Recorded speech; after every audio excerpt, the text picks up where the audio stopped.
Hey there. So I am Jerri B and just got finished with a awesome conversation with Daughterhood Circle regarding stereotypes and race in the caregiving community. And there's so much to continue talking about with that conversation. I am just still very charged and fired up and wanted to continue the conversation. I know Ann said that we would continue as well, but just wanted to share some other pieces of my journey when it comes to stereotypes and race and everything. And it really is, caregiving is a commonality across races, true enough. And what I've experienced in the Daughterhood Circle and several other caregiver support groups is that, the common language of just caring for someone, whether you are, changing diapers or assisting with a walker or, getting their clothes out or reminding them of, what the day is, there is a commonality in just what it looks like as far as the sacrifices you're making in your life and the mental processing that you're going through with understanding where your loved one is and the fact that your loved one is not who they used to be. So there is there's a grief aspect to caregiving when you see your loved one when you see their health or their mind or their body failing them. And then there's this empowering aspect of just knowing you have to stand strong. You have to be strong for them and give them what you have to give in order to, just help them through the day. And so when you bring stereotype and race on top of that, it very much is a different story. And when I was asked to be a part of the conversation, I just remember thinking, I've been African American all my life, so no problem talking about that.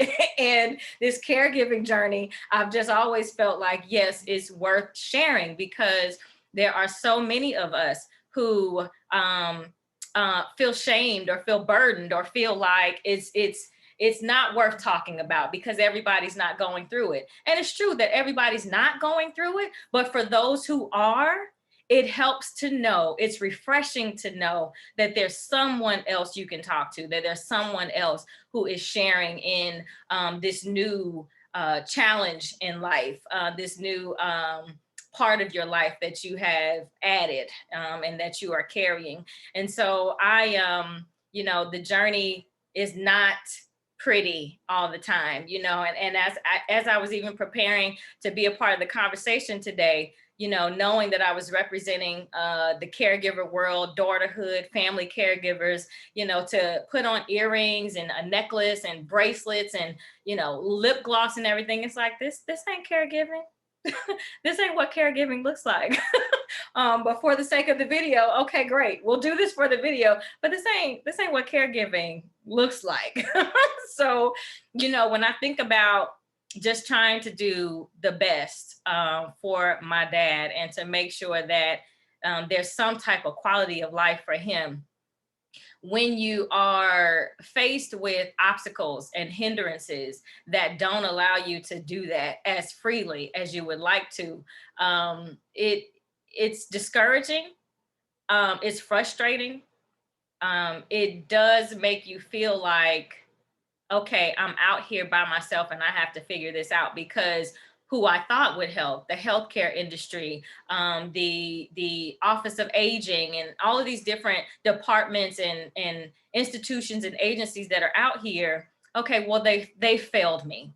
They failed me, and they failed me in a way that because of where I live, because of the region that I live in, or because of their own biases, I am without access. I am without a resource that I need for the quality of life for my dad.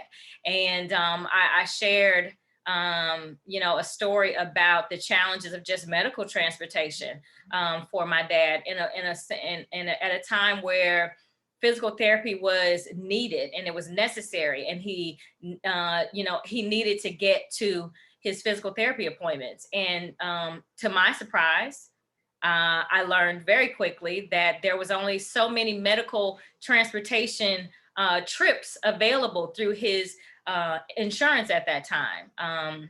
And in the midst of him having, 8 rehab visits, I think by visit number 6, he had run out of trips with his insurance. And I was left to figure out how he would get to his additional rehab visits.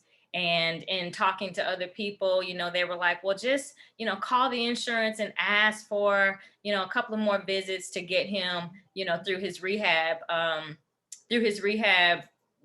set series. That didn't work. And then to consider even paying for medical transportation out of pocket, you realize and learn quickly that that's not a inexpensive. It's not inexpensive. It's expensive. One-way trips that were less than 10 miles away could be priced anywhere from $100 to $150. Round trips could be up to $200. And it was a matter of scheduling and if they had a driver available for my area. And then even some places saying, we don't service that area. And those statements were always difficult to hear. We don't service that area. And I would often want to say, well, what does that area look like? Because again, ill people, disabled people live in every area. So how do you select what area you don't service? So those were some very frustrating phone calls, some frustrating experiences, to the point of having to take matters into my own hands. And I said before that, within the African-American community, we are an ingenious people. We come up with witty ideas. we get very creative when it comes to resourcing or sourcing and making sure that we take care of our loved ones. And so I went to dire straits, to make sure that transportation was available to my father, to the point of even renting a U-Haul truck at one point to make sure he got to his rehab appointments. And thankfully, again, to God be the glory, was able to secure a wheelchair van to purchase and, reached out to family and friends and my broader community to ask for the help to secure this van so that I would not have to experience the disparities of who didn't service my area, and not to ever have to worry again about transportation for my dad. And of course, securing a wheelchair van allowed him to not only be transported freely to his medical visits, which is what medical transportation is for, but also to family gatherings.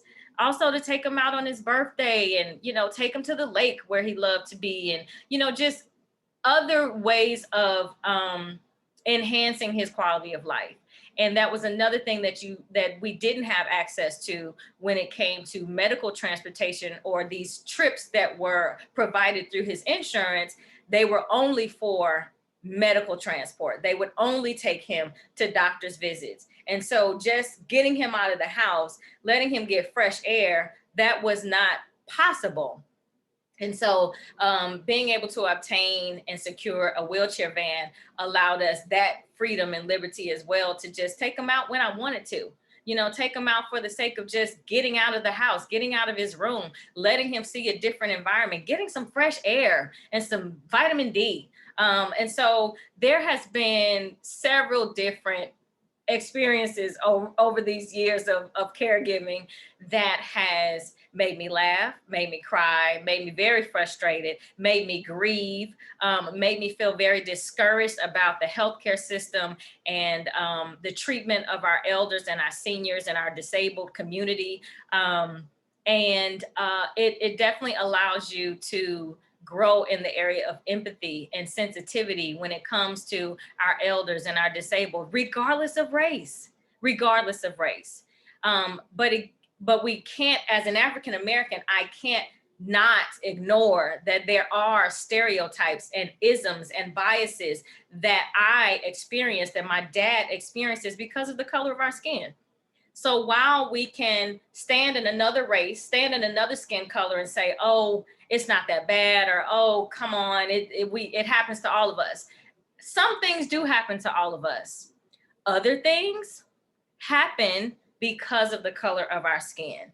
And it has to be acknowledged. And I'm so glad Regina Smith decided to bring this conversation to the forefront. I do encourage every African-American woman, man who is a family caregiver or a caregiver taking care of a loved one to exercise your rights and really reach out to the community, the broader community, not just within the African-American community, but reach out to the caregiver community, connect yourself, understand that there are resources, there are tools and just tricks of the trade that we share with each other that are helpful when it comes to the daily task of caregiving. Wherever you are in the level of care that you're offering to your loved one, there's someone else out there that may have a better way or a suggestion or something that may help you, that may ease your burden, and that may make tomorrow a little better, a little lighter than it was today. So again, I am excited to be a part of the conversation.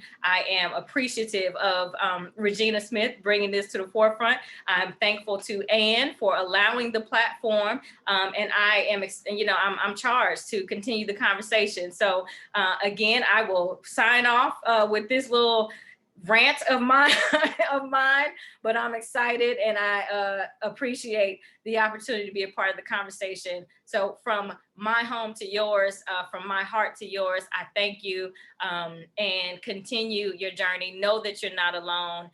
Reach out, connect with your resources and support groups, and continue the conversation and keep being a squeaky wheel and an advocate for your loved one, because only in us voicing our experiences will we prompt change. So again, I appreciate it. Thank you. Have a great day.